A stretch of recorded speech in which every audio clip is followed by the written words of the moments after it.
The loudest days are so quiet, and the quiet days are so lonely. In a room could be thousands, but to me, I'm still alone.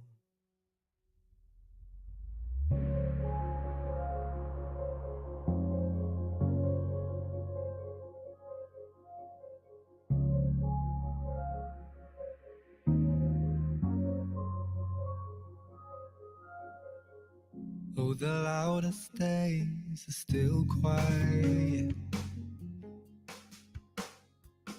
but they're easier with you. Well, that's what you told me. Wish I saw your point of view. All you really wanted was to not be alone, but in order to succeed I need to try and I don't. And wonder why nobody ever came to ask why. Am I to blame? And I hope I'll learn someday.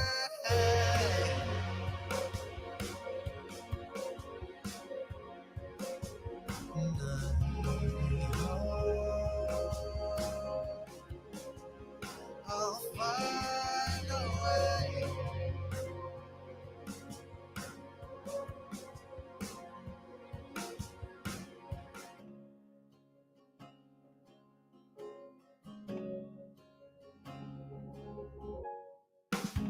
It's hard to move forward if I only look behind.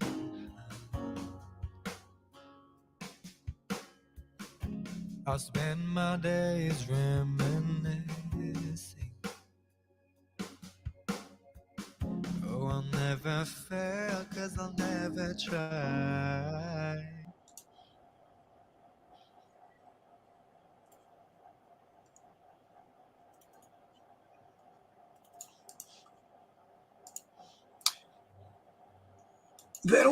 His voice always blows me away. That's my little nephew.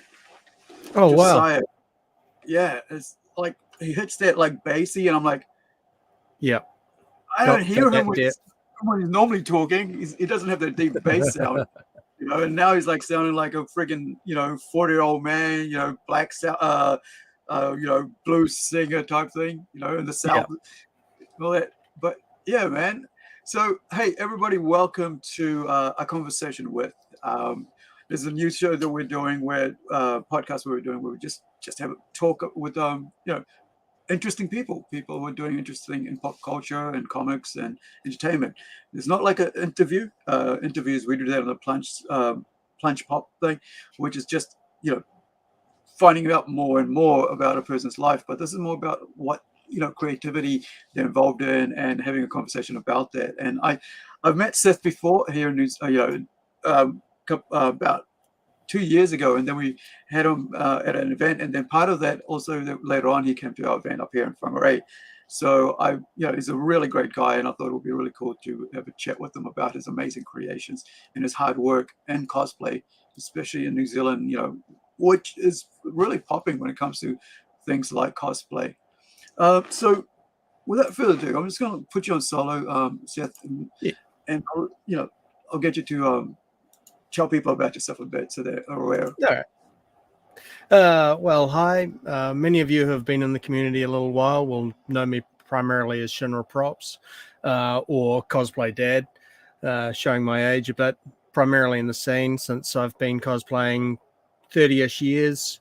The ever amalgamation that comes from then that experience at events and knowing, right, okay, noticing when someone's a little hot or has been on their feet all day and not handling tight shoes or things with their cosplay. So knowing when to throw a bottle of water their way or throw a couple of high chews or some other candy just to keep them going till we get to the end of the day, recognizing some of the amazing work and effort that people put into their projects.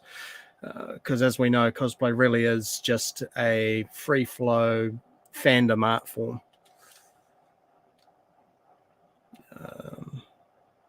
But yeah, aside from that, you typically see me at all of the Armageddons, and I try to go to other smaller, not to sound in any way, events that are around the country as well. But of course, it all depends on freedom, regardless of life and other commitments.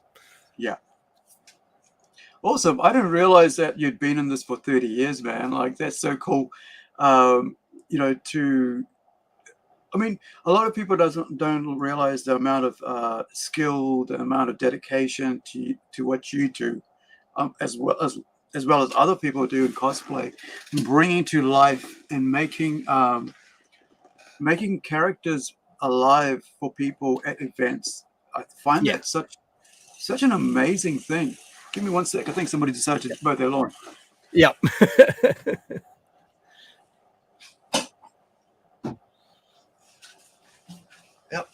The reason I have the window open is because it's so hot. And it's like probably about sweltering 35 degrees Celsius.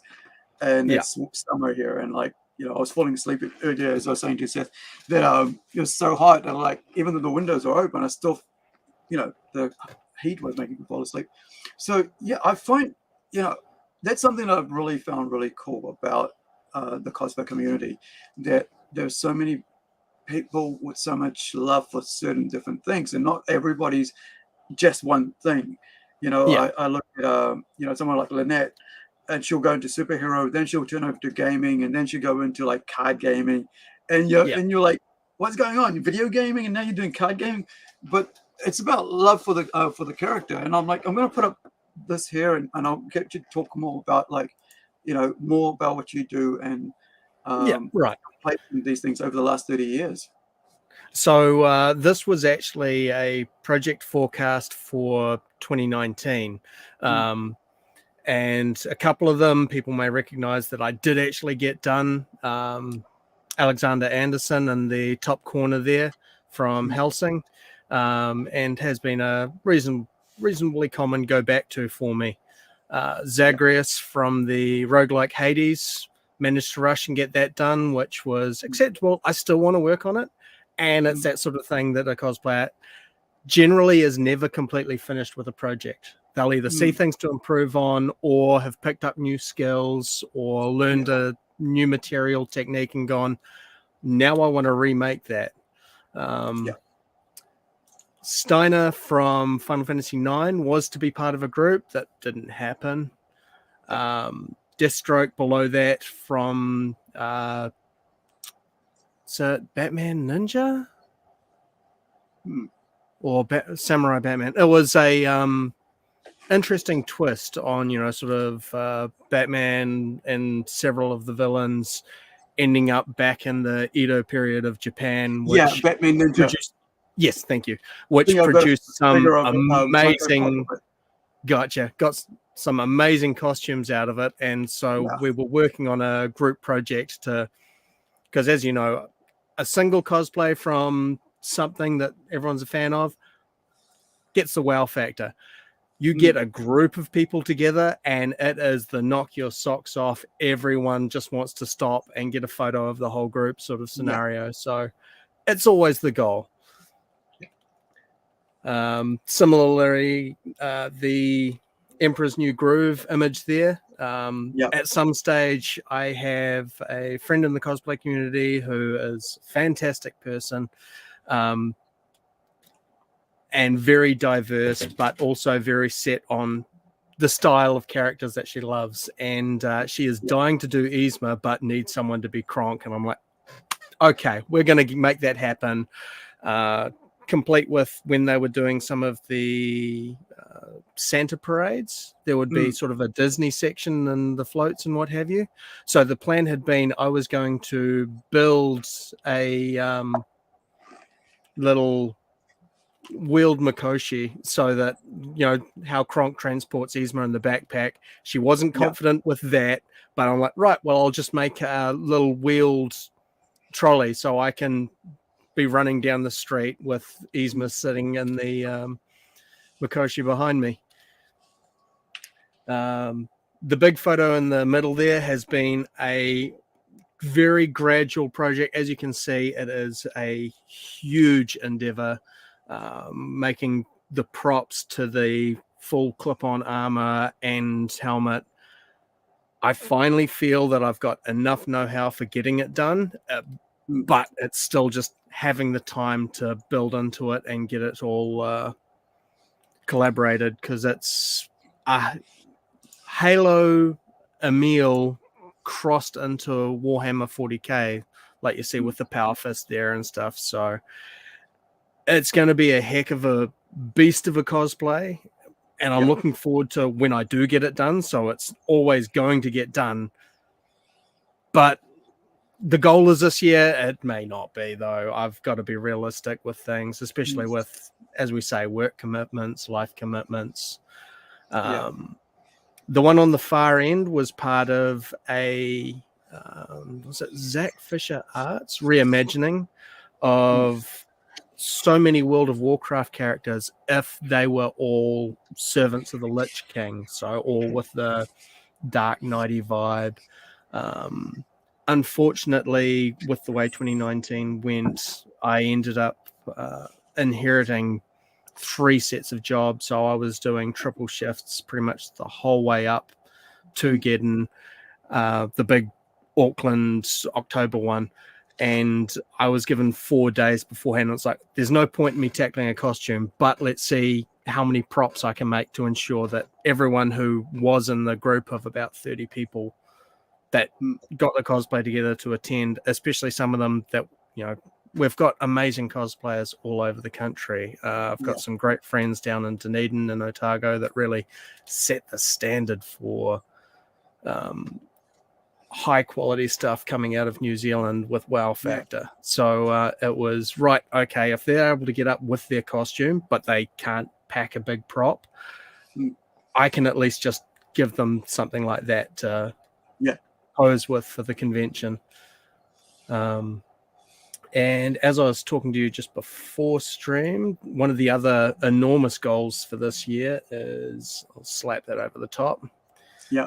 This guy, which Mass Effect Krogan, a lot of people will recognize that. Only those that got into Andromeda will really know this guy, who is known as the grumpy old man Krogan, hence why I feel it's perfect for me, especially going through conventions as nicknamed Convention Dad for looking after and including everyone. But I can't think of much else that I've got on the go for this year, but as we know, it's already a third of the way through, quarter of the way through. What about like material wise and the cost factor, and, you know, doing something like that, you know, like Krogan? Because I mean, I'm just looking at the amount of work and the amount of, you know, the materials involved in that, and also how you go about choosing your materials, you know. That a degree of that comes with experience. I mean, for anyone who is looking to get into cosplay, the big thing of it is that it's an art form of you use what you've got access to try and create. I mean, a lot of my early cosplays were literally cardboard, duct tape, and paint. And that's what you use to build a suit of armor. Would it last more than the 1 day at convention? No. But it would look fantastic for the most part of the convention. And when it tore, well, hey, it's just cardboard and tape. If you can't patch it up with more tape, then build another bit of cardboard. But no, similarly, anyone looking to get in, I could highly recommend Spicy Thai, Sinet's book, because he is sort of if you know him in the New Zealand scene, he is the pinnacle. He's the guy who's made it. A cosplayer and costume designer who works for Weta Workshop and has done amazing things for Lord of the Rings, Thor Ragnarok, the live action Mulan, Ghost in the Shell. You know, as far as someone who was trying to think of a career in this, he's there. He's definitely the one to take advice from, and he's produced a couple of books for, you know, getting started and how he does things, of starting with, you know, making a stencil out of cardboard, and from that pattern, right, you can work out your layers, your design, thickness for angles, for then moving on to something like EVA foam, which is a bit more sturdy but flexible, or whether you then want to look at layering it with thermoplastic like Warbler or Deco, or whether there's some other project that would, you know, suitable material. For instance, since we've still got Drac up there, a lot of his, because basically it's going to be an entire layered suit over me, so I'll be dying of the heat, but thankfully with the space in his pack, I'll be able to build that kind of like one of those dome tents, using PVC pipe for the structure and then just a stretch fabric over the top, which will give me a decent amount of space so that I can throw in a vest of ice packs and that sort of thing to try and keep my core temperature from overheating. Decorating the bones across the top using, well, you could get sheets of it as basically expanded foam insulation sheets. Failing that, if that doesn't work, then over the top of some of the PVC pipe, I may just use the expanding foam cans so that I can shape those big bone frames over the top, and they'll be light, but at the same time they'll have enough durability. That, and then when it comes to putting the detail, some gesso, some weathering, a little bit of even just using a pencil to score to give it that bone look. And yeah, for some of the finer detailing, like the helmet that will become Drac's head, just layering EVA foam on top with some glazed PVA for the eyes, and you know, you can make it basically like a bicycle helmet that you strap and clip on, and still gives you enough freedom to move or sneak a camelback into your suit so that you can stay hydrated. I was thinking of that. What was it with the black helmet one that you have? You know, Guts' Berserker armor. Because that's the one thing. Like, if that's the way you would make the helmet, so it just sits on you, and then you can just take it off when you feel a bit hot. Because I know you know, like our body's heat, what is like that 20% or whatever leaves out of our head. So, you know, think of the amount, 50%, but like the sweat and all that going on, and it's got all this heat going, and be like, no, man, and that's where it's important to know that you can, especially if you're new to conventions, knowing that there are areas and you're free to just go take a break. Someone sees you overheating, they will try and get you a chair or something so that you make sure that you can, if not sit, find somewhere to lean, take the helmet off, decompress. Someone asks you for a photo, just go, I'm sorry, man, look, I need 5 minutes. Come back in 5 minutes. Because, and that's the thing, is that I'm unfortunately one of those people with an internal body temperature. I'm a combustion engine. I can run around in a snowstorm in jandals, shorts, and a singlet. Several years ago, a Wellington Armageddon was absolutely abysmal, whether apparently some people did get hypothermia enough to be checked under medical professionals. Wow. I was wearing Mistigan from Fairy Tale, so a cloaked figure that's covered. I became one of those space heaters because I just had this huddle of people underneath the cloak huddling around me, cursing as to why are you still so hot when that's literally all you're wearing. But yeah, so for me, EVA armor is one of those things that I need to do my best to ensure that I can either have some cold packs on underneath, or that there is channels through it to try and ensure that there is air to pass through. Because I mean, even in that guts armor with the helmet off and most of it exposed, aside from basically breastplate, codpiece, yeah, I still die. I produce more sweat than probably Niagara Falls on a summer day. So that's a lot of materials on, you know, on a costume. And then you have the helmet on as well, right? Well, potentially, but see, that's the thing, is that I was able to kind of gut it, because that's the other thing that you'll learn, is that you can go for 100% accuracy, but unless you are going into a competition with that, where a judge is going to be crawling through the nitty-gritty of your costume to look at all the seams and what have you, you can gut that. And so it basically became bandage socks, balloon style skirt, a t-shirt, and cloak with, you know, forearm gloves.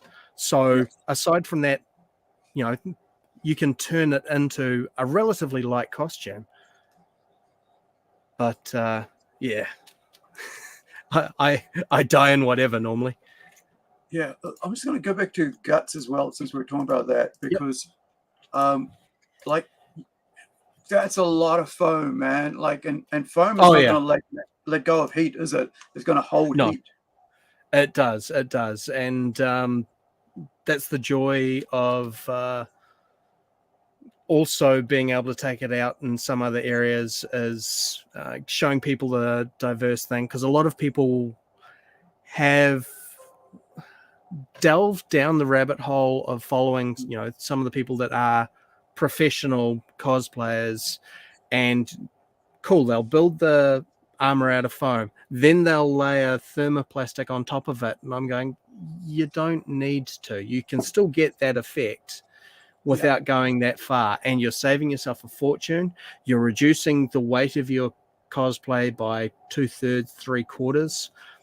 If you want to go that step, absolutely go that step, but just understand that you are putting so much more money and effort into something that you may not need to, especially because a lot of the time with that extra weight and what have you, it drags down the durability of the costume, as well as making you suffer even more for wearing it.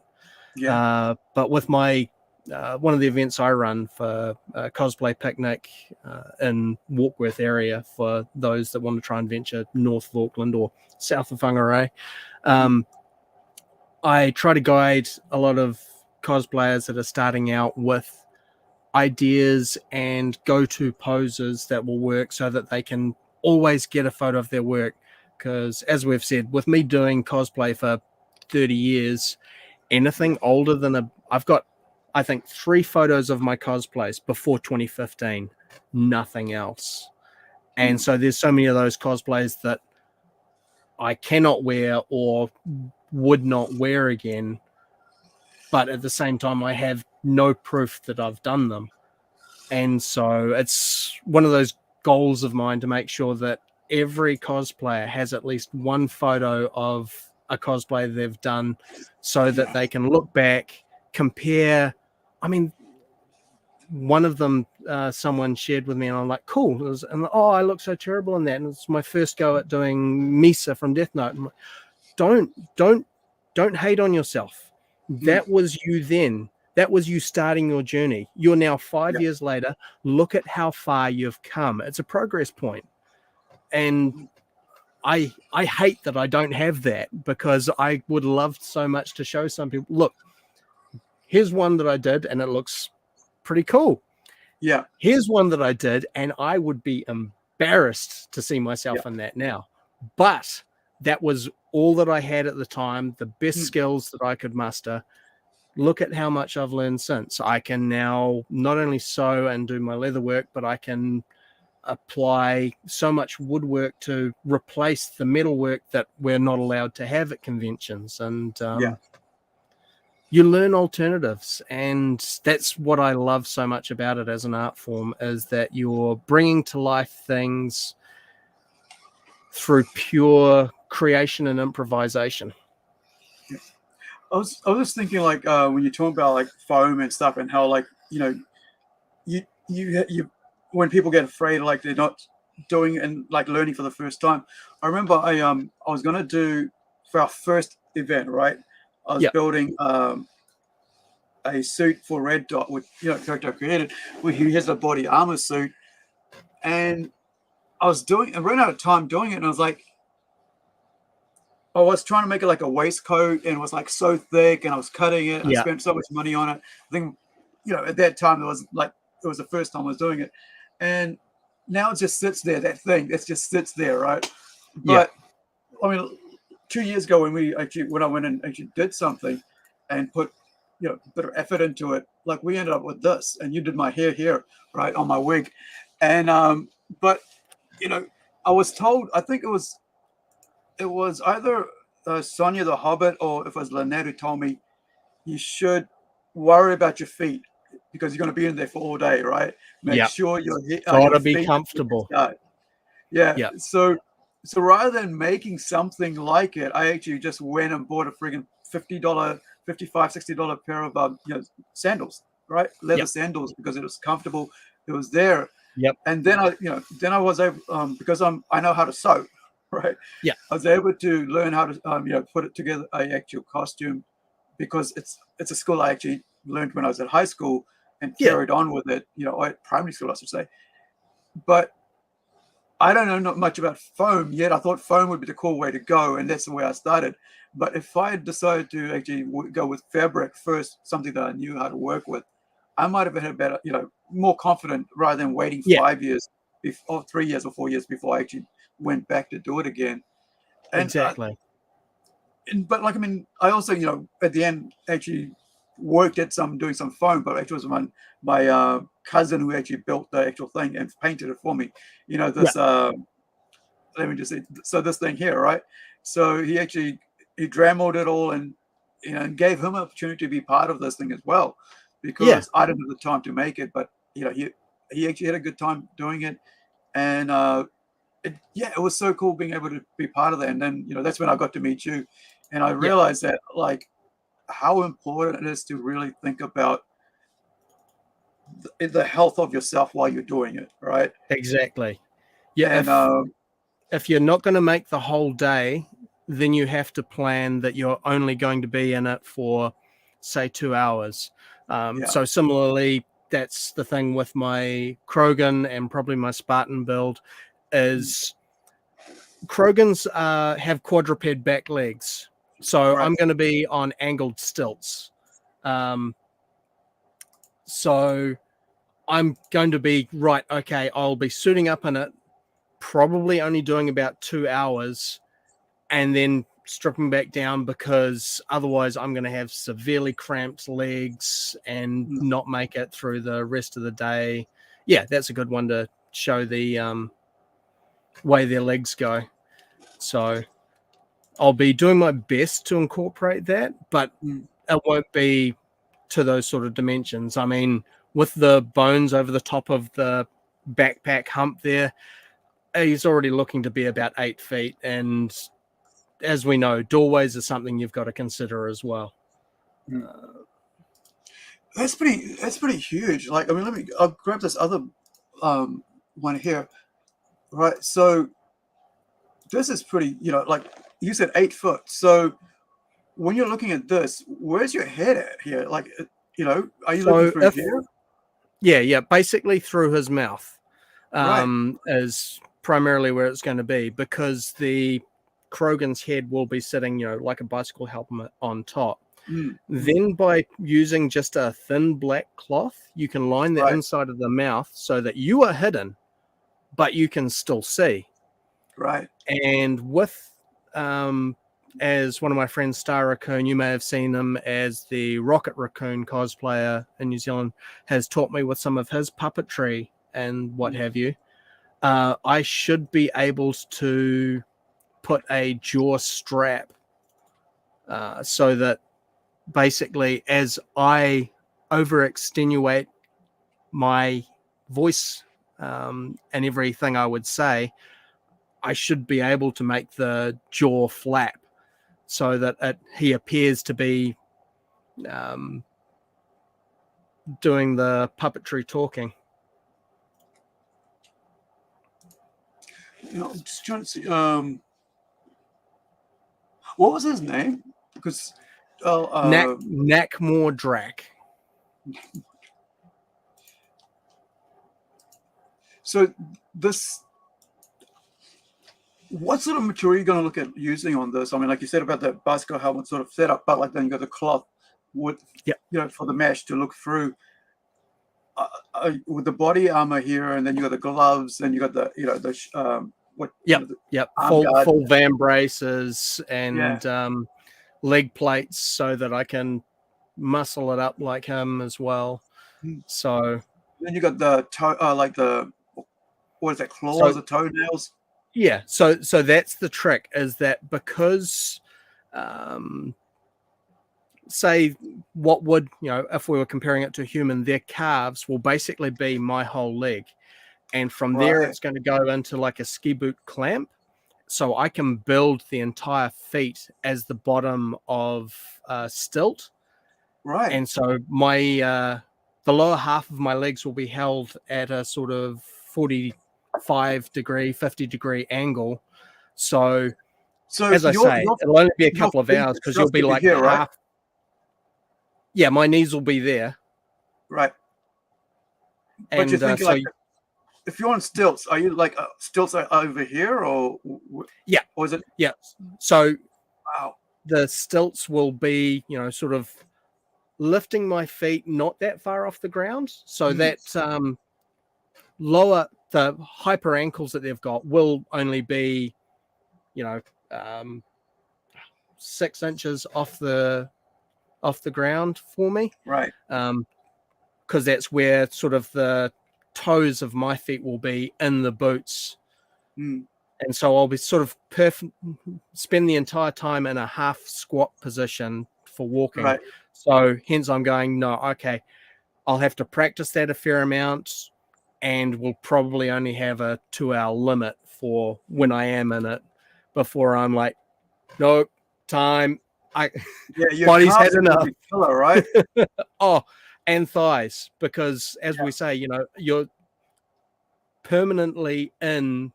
If you've got your angle right, you've got the gravity on your side to help keep you upright, but you're permanently in that sort of half squat position. So, hey, right, you've chosen this. This is like, it's going to be, you know, it's a pretty full-on costume, right, for your cosplay, or character, I should say. What was the decision going into actually do that? Like, I mean, like, this is going to take a bit of work, and then also the health thing and making sure it looks good on the day and you're walking right, all that. But what was the decision to say, this is one of the ones I want to do now? Well, it's always been the process of, you know, as someone who watches a lot of anime, movies, video games, the path of a cosplayer is a slippery slope. Yeah. You find characters that speak to you. I mean, I know it's supposed to be more of a discussion than an interview, but I'll just go straight back to it. As a kid, it was always being shy. The only way that I would feel comfortable getting out was adopting my heroes' personas. And so, you know, so many characters that I adored growing up, I would take their personality, and that's who I would be if I had to go out or interact with people, or heck, even going to school. And so it sort of become the thing of, right, well, rather than, as I've grown older, rather than just being that character, let's do what we can to take those characters that helped me grow up and become the person I am, and show everyone else that, hey, you know, look, this character inspired me, this character I love. this character helped the character that loved me. This one's a fan favorite. And then it becomes a thing of, okay, so now we instantly bond because you recognize this character. Yeah. And that's always a thing. Never think, especially unless you're pro level cosplayer, never think that you have to be perfect. You don't have to be accurate of the character. My goal is always be recognizable. Yeah. If someone recognizes you as the character, you've done the job. Right. If someone recognizes the show, cool. If you want to cosplay a complete fan art version, understand that there's probably not many people that will recognize it. You'll look amazing, but you've got to temper your expectations, especially if you're looking to get recognized. Yeah. I remember being, I think it must have been about 2008, and I was in Armageddon, and I hadn't been watching anime, like TV shows, right? I'm a movie watcher at that time, but I've been ever since then. I'm more into like episodes rather than movies. So the frog, I don't know who it is. It's the frog girl from like My Hero Academia. Yeah, this look amazing. Like, it's like, and Susan, right, from Drawfest. What, I'm talking to her there, and I turn around, I'm looking, and like, oh, that's interesting. Look, what are you supposed to be? And I'm like, Susan goes, oh, that's from that. I'm like, shit, I should know this. It's anime. I'm into anime. Why don't I know this? I felt embarrassed. Because it looked perfect. It was so good, and and I didn't know the character, and I think there is going to be a time when not everybody knows who you are because they're not in that scene. Absolutely. And I think, it's just, and she was all good. She was like just smiling because as Susan explained to me, it's like, okay, I get it. It's just, I'm not, not in the anime scene yet, because later on I've been in full on right now immersed in it. But like it's not always recognizable. And I think going into something like that, especially you're young, what do you have for somebody who's like going in young into it, like, and trying to come up with something they think it's going to be right, boom, and they realize that like not many people know. No, and for years that was the thing for me. I mean, a lot of my early, believe it or not, there was a time when Bleach wasn't well known in New Zealand, and I cosplayed. I think it's like 20 characters now that I have cosplayed from Bleach. And now they're getting recognized. Now it's popular again. Yeah. But for the first 10, 15 years of me cosplaying characters, only a couple of times I'd get recognized as from that. And at the same scene, I mean, on the wall behind the camera here, I've got 500 different animes in box collections. So there's a lot of material out there. It's very easy, unless you're one of the ones that's only popular at the moment. There's a lot of chance that people aren't going to recognize it or will misrecognize it. There's several characters that look incredibly similar to ones in other shows. And so as long as you can be humble and go, oh, well, no, I'm actually from this. A lot of people, especially myself, will even go, hey, that's amazing. That's so-and-so from Rat, right? No, I'm so sorry. So, no, hey, that might be something you even want to check out and find another character that's similar to one that you loved. But yeah, that was, since you pulled up your Manji, I figured, right, okay, I better show you because... I remember you showing me, and I was like, look, I was looking at all the weapons because I'm a weapons fan. I was like, that's so cool. No, it was, I think it was 2015 because I used to have access to a forge. So years prior to that, I'd been making metal weapons, which of course you can't take to a convention. But at the same time, I always thought, well, there's nothing that's going to look as good as that, as the real thing in photos. So even if I'm only doing photos around the farm, what have you. But 2015, I think it was, because I'd come off my motorbike and had to have my entire shoulder reconstructed and could only work with one arm. It was touch and go whether I got to keep the arm. I had a whole year off to get ready for the big Auckland Armageddon, and thought, right, well, okay, so we're doing a bleach squad that year. What am I going to do? You know what? I'll sew what I can. I'll order the cosplays that I can, and to outfit everyone for my big deal. And I started just working with wood, and I made it was 11 props out of wood, and like every one of those props in that picture are just made out of wood and painted. Are you able to zoom in? Sorry? Are you able to zoom in so we can get some, Yeah, sure. Look at that. So from the needles to the throwing stars to the scythes. That's so cool, man. But and so that's the thing. They're light, reasonably flexible. I don't have to worry about them getting wet. I mean, most of them have gone for swimming shoots and water shoots in a waterfall scene and stuff like that. And if one does break, I'll go to Bunnings, get another bit of timber for $20 and sit there and shape and sand, and hey, I might even get it straighter than the last one I made. But again, it's all just using what you've got access to or what you're able to. I mean, I've seen people do just as good a job with cardboard, and you'd think, really, cardboard hold up? I mean, sure, in a high wind situation like Wellington, or if the weather's really crummy, you won't want to have your prop out in it.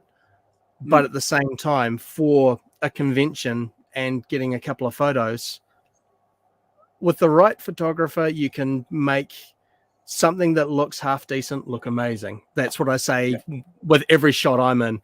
If a photographer's gotten a shot of me and I like it, they have done amazing work, because I cannot stand myself in front of the camera. That's why I'm usually the one behind the camera as a photographer in cosplay. Yeah. But also getting brave enough to get some photos so that my stuff is recorded, because as we say it, there's nothing more disheartening than going, Final Fantasy VIII, I've done Squall, Irvine, and Zell. Can I see photos? Yeah. No, you can't.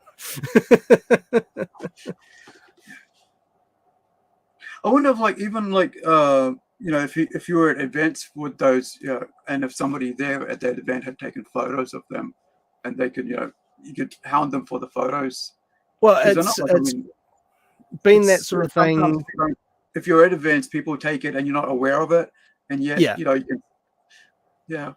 No, it's that same sort of thing as I often discuss in Cosplay New Zealand, the Facebook forum sort of group, is at a convention there will be easily 100 photos taken of you. However, a lot of them will potentially be without your knowledge. So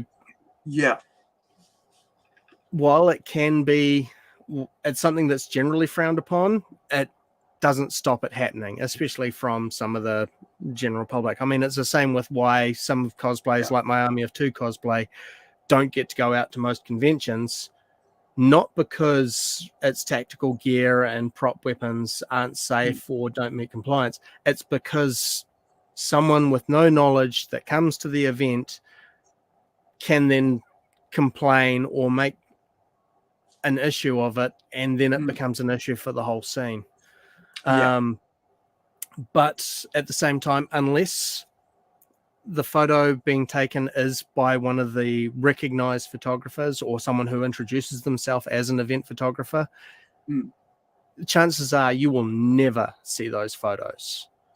And that's where we have such an amazing community in the photography section in New Zealand.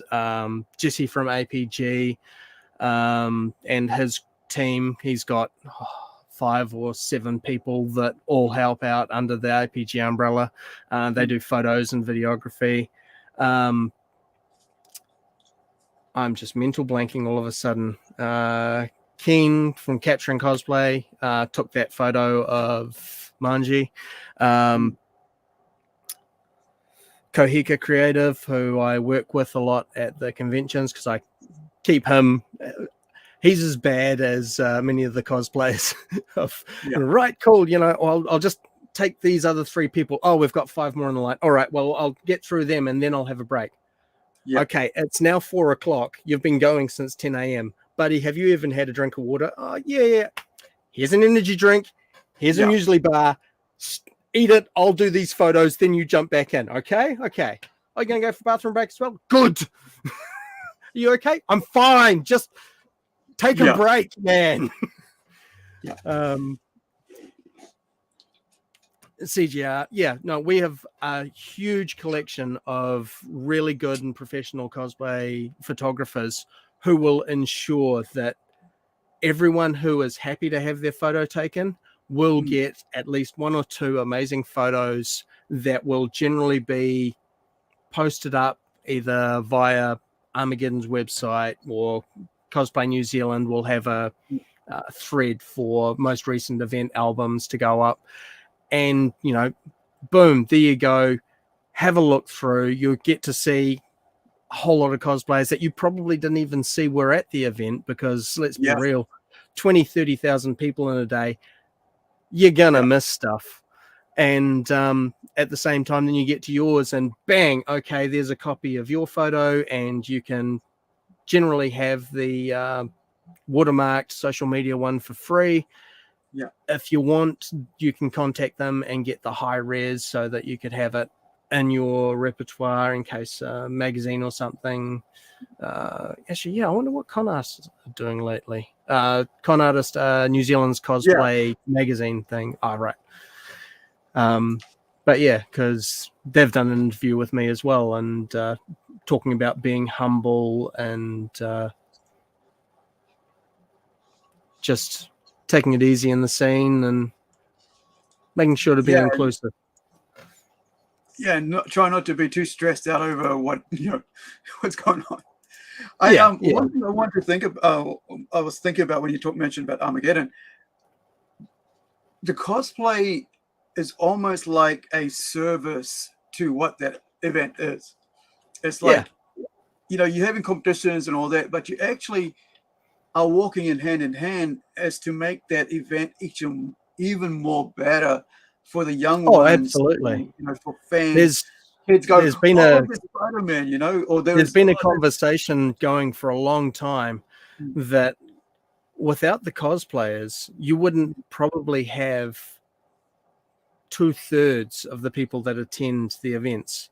Yeah. Because a lot of people do. I mean, I myself, like, cool, they've got these guests. Awesome. That's great. I'll see them if the lines aren't too big, then I'll happily go and queue up with them. If they're not guests, I'll still be going because I want to catch up with my friends, and it's a chance for us to get together, show off our cosplays. It's the gathering. I mean, aside from a picnic, I might not see these people. I mean, that's why I go to Christchurch, Wellington, what have you, because some of those people, if I didn't go to those cons, I would only see them at most once a year, and typically at a convention in fleeting time, because everyone's got somewhere to be, something to see. They really want to check out this booth, or they've heard that, there's stock of this new game or a demo that they get to try. They've got to go and get in queue for doing that. So you might only get to see each other, maybe hug, get a photo, and you may not see them for the rest of the day, even if you're looking for them. But at the same time, a lot of people do go to see the cosplayers. That is the thing. Right, okay, so we're going to go and check the stalls. Yeah. Those people that go and just check the stalls are in and out of the convention. They've maybe spent 2 hours there. Yeah. Those people that go and check that and then go, okay, but I also want to see this. I also really want to spend some time in Artist Alley and see some of the amazing fan arts or original productions that people have done, some of the comics that get produced by our New Zealand crowds and New Zealand writers. And, you know, it becomes the whole day thing. And then it's right. Okay, well, what else is there to see? Oh, we've caught up with that. Okay, now we need to get food. And so a con weekend becomes for me, each day of convention is about a 17, 18-hour day. From getting up in the morning, getting people ready, getting them to convention, looking after my friends' stalls and booths, helping other cosplayers, possibly setting up and doing my own photo shoots. Convention over, we sort out everyone getting some food, getting a chance to relax, socialize, get back, de-kit, fix up anything that needs to be repaired for the next day of wearing, hit the hay, or by then it's right, cool, everyone's down and right, now I'll start pulling up photos. Anyone who's like me and doesn't sleep can sit as I'm going through the photos, doing some light touch-ups, get them balanced. Cool, all right. Through the watermark, get them online so that those other people who were that excited from their first convention, first time wearing, had met some people they loved. Start browsing Facebook to try and see, there's a photo of me. Cool, I can share that with my post and story. And then they're even more excited for the next day. And then it becomes those that would go to one day of the weekend are suddenly going, like me, all 4 of Labor Weekend Armageddon, or all 3 of Winter One, or traveling to the other end of the country just to spend 3 days catching up with people and getting photos. And not only that, but you got all the traveling, all the places you got to organize where you're going to stay, especially if you're going to walk with to Auckland, but then now you're going to Christchurch, now you're going to Wellington, and all the it's it is an amazing economical thing for the entire New Zealand. If there's one person doing that, and then there's like 100, then like about 500, there's a lot of money moving around that actually benefits each of those communities. And this is why I reckon that, like, whenever some events are on, it's always beneficial for the local community to become part of that, because it shows, like, I mean, when I was doing the budgeting for Plunge, I was thinking like, okay, so it's only this many people coming, but I'm thinking, so they got to travel all the way from Kaitaia, or from, in your case, from Warkworth. Now they've spent the money to travel just for the fuel. That's where the first amount gets spent. Now they got to buy, like, food on the way there. Now they got to get food on the way while they're there. Now they got to spend potentially parking tickets for entry. And people don't think about that, but like when you start organizing these things, you really think about the actual economic benefit to the actual community when you have a guest come in, when you have like these special events on. It pulls in a lot of people from all walks of life that you never think they would actually come. And that's beneficial to your community's growth, because that means there's a culture coming in, what we call like the culture, but the arts culture that's coming in, that's getting imparted onto young people, and they're getting amazed by it. They're getting to see the art. They're talking to the guests, or they're talking to the cosplay. How'd you do this? How do you do that? Now they're learning skills. They're upskilling. I think a lot of people don't realize that events are like that more than, like, as you mentioned, right? There's a lot of communication, there's a lot of friendships going on, but there's also the learning factor, because while you're talking to your friend, he's going, well, how do you get that on there, right? And now you got a hands-on education on how to use that there. And I'm sure you guys have that all the time, but a lot of people don't see that, because I remember like you guys were fixing, you were fixing making me look good, right? With my, because I had no idea how to freaking do it, right? And it was like, I have no idea. Like, there's no way, I don't know how to do this wig, to look the way it's supposed to look. And yet you guys knew it, and you were able to do it, and I was able to walk away and then come back later all done up, and then get a photo of it. And now I can go walk around with it on, looking really good, even though I didn't even have a clue how to do it. And I think that's a great part about what you guys do at these events, and because you're imparting knowledge in your own sort of community of cosplayers. It is. It's all about growing community, building friends, helping each other grow, upskill, and that whole bubble of, right, okay, so I'm the dad in the community now.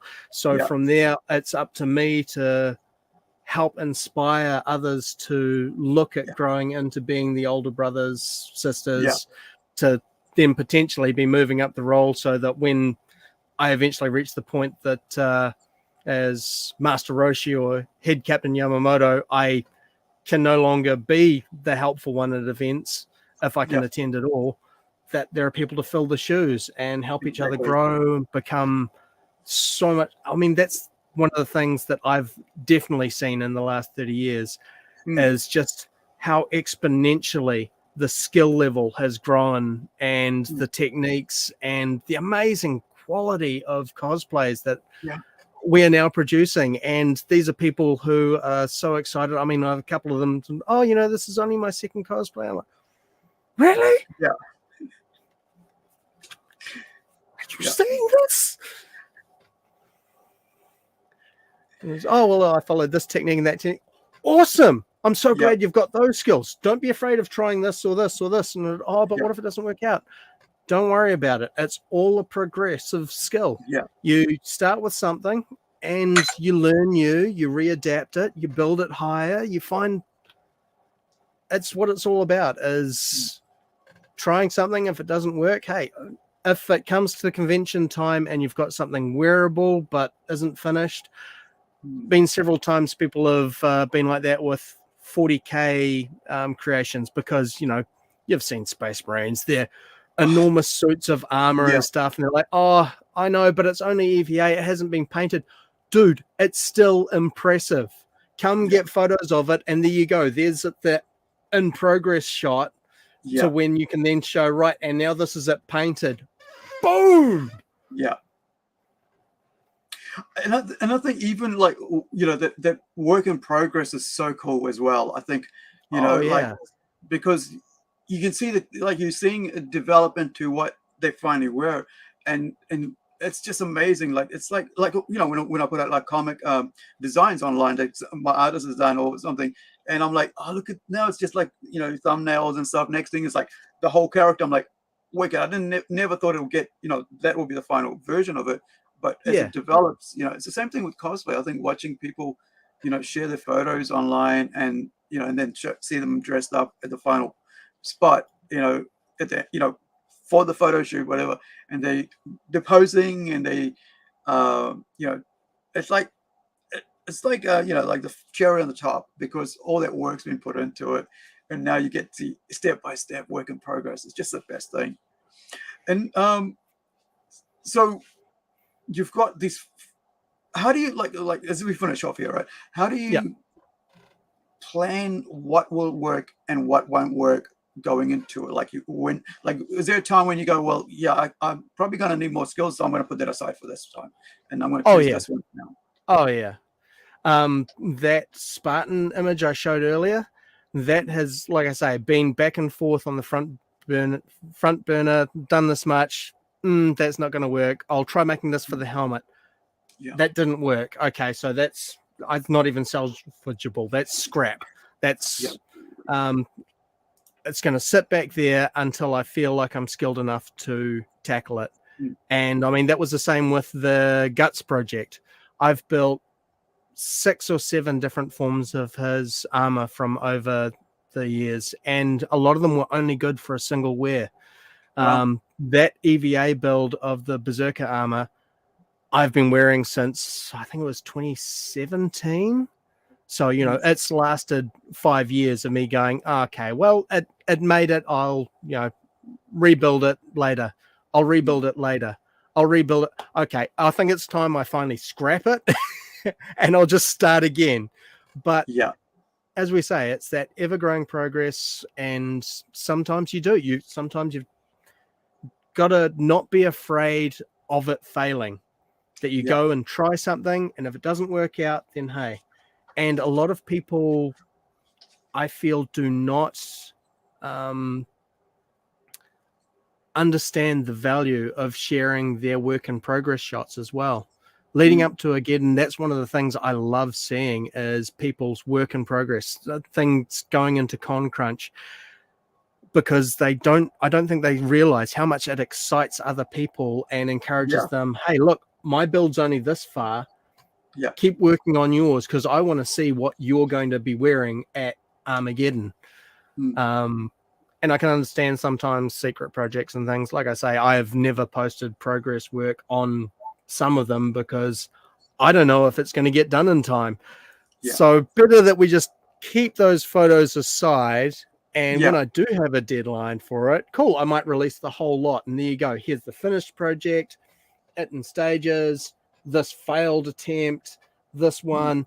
And, you know, some of the photos will be 5 years old or longer. But hey, you can see it's been worked on for a while and how I worked out each step.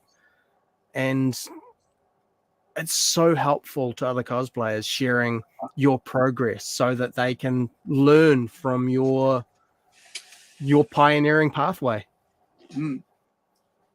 And the other thing I noticed is like not everybody has the same skills, and that's what I'm saying earlier about like learning off each other, and especially like with people's backgrounds in different technologies, right?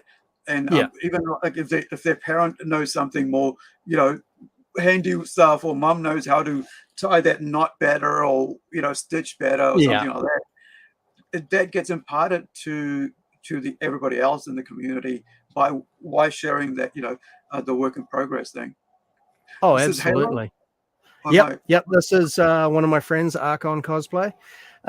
He produces a lot of Halo suits, and similarly, that enormous grav hammer there is a wooden pole, basically for its structural support. The entire head is EVA foam, and the energy generators, field generators on it, are cans. So I think they're V cans. Yeah. So it's small enough, right, to make it work for the whole size. Yeah. And so it fits in there, but at the same time, it's just using okay. So we'll improvise what we can for it to be light, so it's not too cumbersome. But as you see, it has such an amazing effect, especially then when you tie in playing with the camera angles to try and create such things. That's wicked.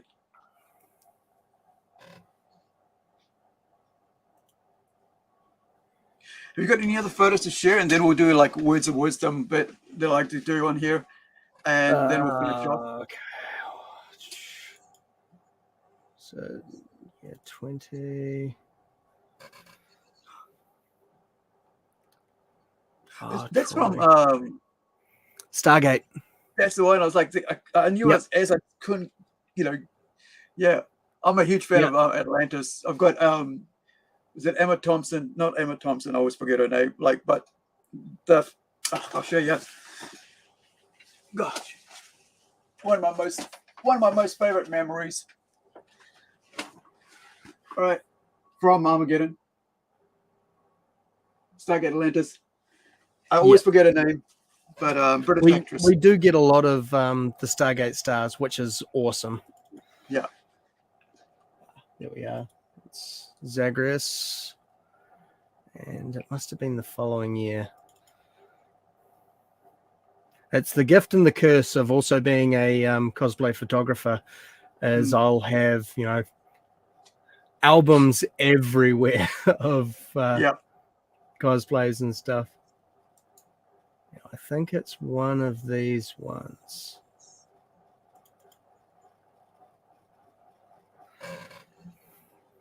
Some of the tokens of one of the areas that I do a picnic. Yeah, can you zoom into that? Oh, well. I don't know. So someone cosplaying Nathan Drake and Goblin Slayer. I love Goblin Slayer. I can't believe someone actually did the costume for that. That is so cool. Harry Drake props, I think. And some of the other squad, because of course it's that sort of thing of, okay, how are you going to get an angle like that? Easy. Hold this while I go swimming. Yeah. And just dive in with the camera above the water so that we can start playing with full reflection shots like that. Wow. That's so cool, man.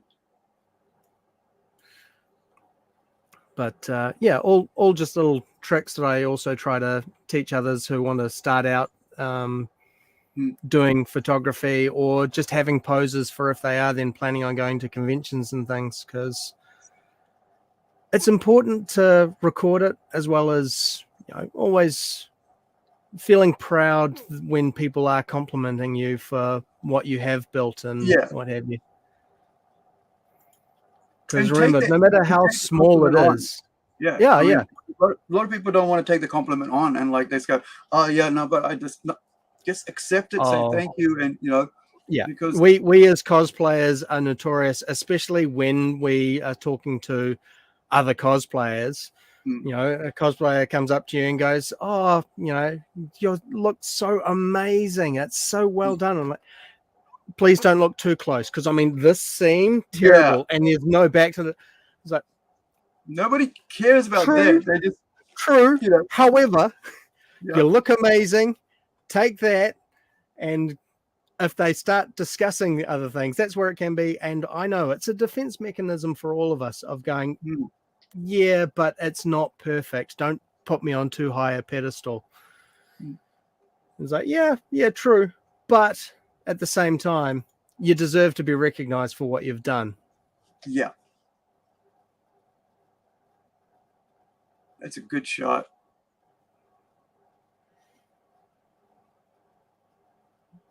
Just the pose is perfect as well. Yeah. I think, oh, whoops, other screen. Zoom in. That might be the blurry one. But Night clear. King from Game of Thrones. Yep. And then we played around. I don't think I've got the edited photo in here of us fading the color out of the trees and what have you to make it look more of the sort of frozen. The bluish tones and white. Yeah. Awesome.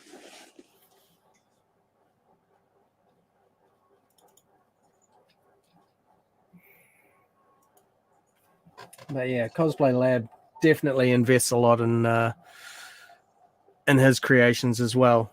But similarly, that armor that he's wearing is all just EVA foam that you've cut a portion of the way through so that it can have the scale style effect. Yeah. It also allows it to the other thing, like, technique, because in my head I was thinking he's probably cut it and then pasted it on, and then you're like, oh no, he's done that, and then I realized that when you do that, it actually, you know, parts, and then there's the gaps in between, and that's what you see. Yeah, you know, like allows a little bit more form around your body as well. Yeah, because that's the thing. EVA is really good at allowing you to flex and move, which is why it's one of my go-tos. Hey, I was going to ask, what character is that from? I mean, what shows or game is that from? The one in the red? Oh, the previous one? Zagreus from the game Hades, Supergiant game. Yeah. So they're a phenomenal studio for making little roguelike games that have incredible amounts of story to them. Not bad for a game studio of like 7 people. Yeah.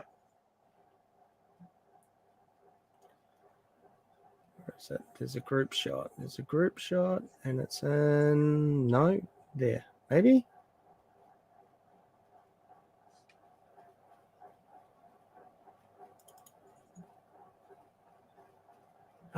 People playing with the Alucard hat, and that's another fun thing. Is of course never be afraid of. There it is.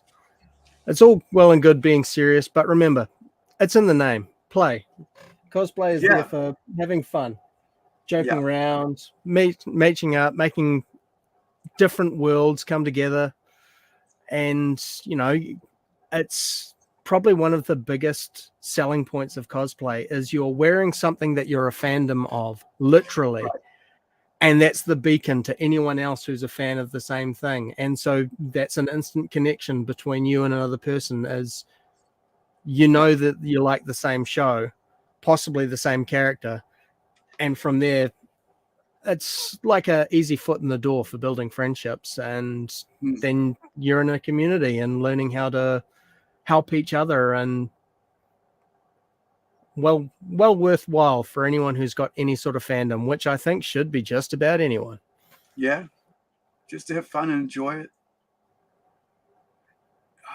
Yeah, it's so cool. Like watching all the different characters, and I'm like trying to recognize. I can recognize some of them. Some of them I have no clue, and Yeah. some just look great. And I'm enjoying the fact that they look amazing and the work that goes into them. Yeah, It's so cool.